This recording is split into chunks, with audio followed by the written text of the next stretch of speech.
Hey, it's Burgnut. You know what I've been waiting for longer than my medication? The Valve Steam Deck. Announced in the summer of 2021, it was advertised as the best way to play your PC games on the go, other than buying a laptop with a fan louder than a jet turbine. Steam Deck is gay. And here it is, after all this time. Beautiful, isn't it, huh? Gabe Newell has bestowed upon me his beautiful, beautiful Valve-branded nipples, and here we are to drink from the milk. As someone who's played PC games for a while, I have noticed that playing games at my desk is just a very uncomfortable experience for me. Although I don't mind it for short gameplay sessions, if I have those nights where I'm playing Dead by Daylight till 4 AM, I'll certainly feel it when I'm at work in the morning. No, bad demo dog. Down boy. Oh my god! Okay. So having the Steam Deck with me is just very convenient because I can just lie in my bed with my deck out and my dick out. So what about the device itself? Well, it has the basic Xbox controller layout as well as 4 back paddles you can program any button on. Take a listen to these beautiful paddles, huh?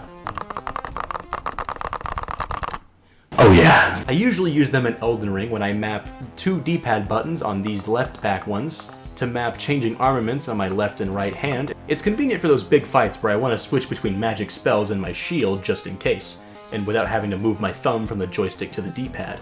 And over here on the right, I mapped dodge and jump on the 2 other paddles so I can move the camera while dodging. Because that is a big problem in a lot of games, having to hold down a sprint button or having to press anything. Like that was a big problem for me in Breath of the Wild, having to hold down the B button and not being able to move the camera at the same time. Having buttons like these removes that problem for the most part, which is ultra convenient for most games. On top of that, you've got these 2 trackpads, which are usually bound as a D-pad on the left and a mouse on the right, but you can change them to whatever you want with various different kinds of inputs. It really helps with your aim sometimes. You know, you hold down with your trigger, move the trackpad a little bit, you get the perfect precise shot you want. It's beautiful. Next up is the gyro controls, and because I'm a huge fan, I love going in my Steam games and programming gyro controls with my PS4 controller. Every time I buy a new shooter game on Steam, first thing I do is hop in Steam Input and map the gyro to the mouse or something so I can make some really precise motion controls work. And the Steam Deck does a really good job with that. It's just outstanding on it. Although it does have a drifting problem, but it can be easily solved by simply setting the device down for like 10 seconds and it fixes itself. But seeing them care enough to implement gyro control was really cool to me, because gyro controls is one of my favorite elements of PC gaming, because consoles don't let you do it. Although the biggest problem the device has that might make or break the deal for some people is definitely the battery life. It is not great. It's not terrible, mind you. For what it is, I think it does a good job, but for someone like me it works, but I can imagine it not working for somebody else. If you're playing a modern game such as Elden Ring or Spider-Man Remastered, Batman Arkham Knight, etc., you'll get like a max of 2 hours, 2 hours, 10 minutes if you're lucky. But if you're playing some older games, it's not a problem. I can get 3 hours out of Fallout New Vegas and 5 hours out of LEGO Star Wars The Complete Saga. So depending on the games you play, it's no big deal at all, really. It just depends on what you're into and what you use the Steam Deck for. For a guy like me who likes to use it on my work breaks, it's perfect. The battery doesn't run out. I just play some Elden Ring, get some runes, go back to work. Next up is the desktop mode, which I didn't expect to get much out of, but I didn't, but I did get some things out of it. For example, you can download programs that are not meant for Steam and put them on your Steam Deck's Steam OS by adding them as a non-Steam game to your library, such as Discord. Just download it from the website, add to Steam, and boom, you can groom minors on the go. That joke has to be in there. You can also get the Heroic Games Launcher, which allows you to play your Epic Games and GOG libraries, meaning I can play Hitman 3 on my Steam Deck.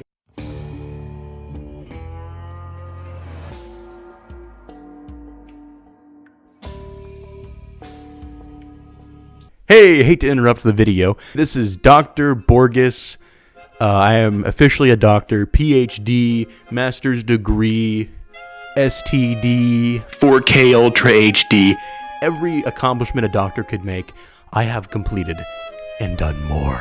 So today we're doing some field study with the Steam Deck. I have put it through several different ways of use that are not typical, but are interesting to discuss.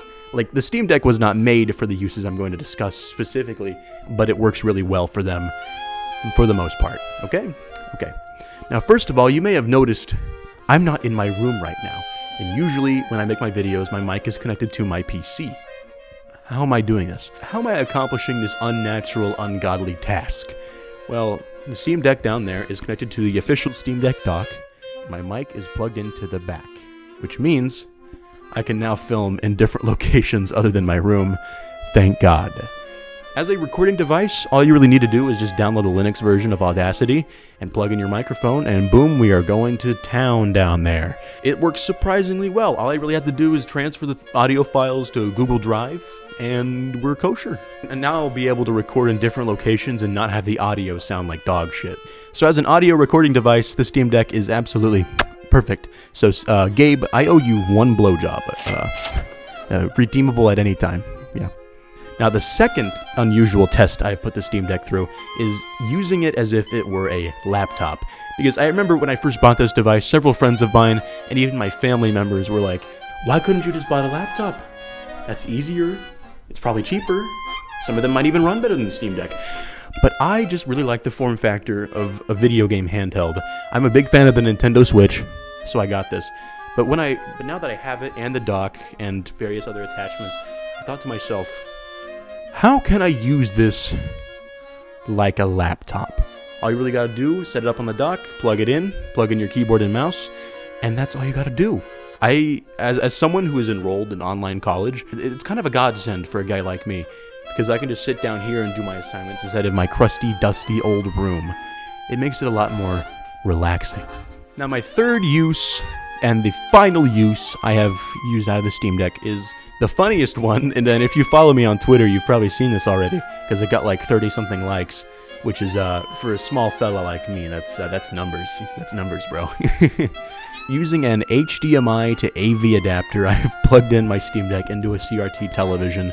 Bloody fine job making it through the defenses, mate. I'm rather impressed. Toss me your name. Quite pleased to make your acquaintance, actually. For now, let's get the other bit of politeness taken care of, shall we? What the bloody hell are you doing here?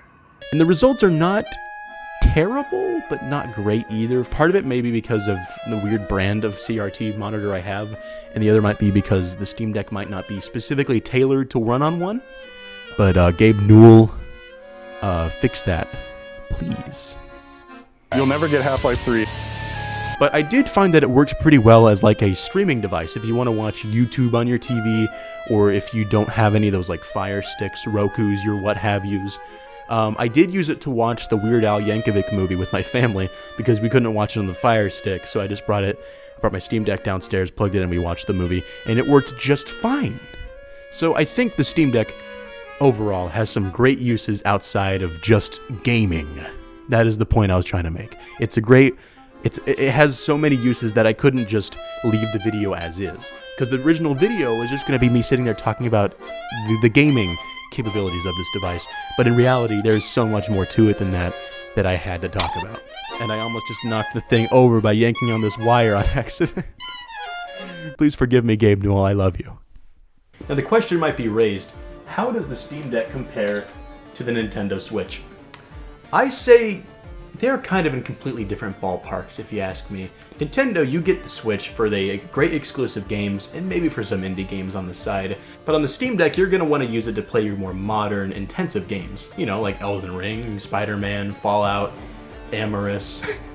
It has everything you need in that regard, and in my opinion, I like the Steam Deck more than I like the Nintendo Switch, but that's just for functionality.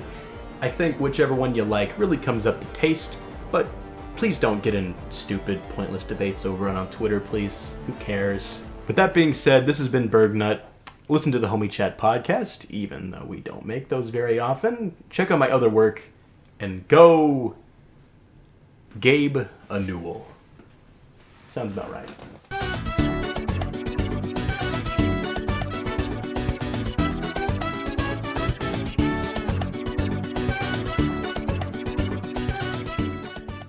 What, were you expecting something funny to be here? No, it's just me, Gabe Newell.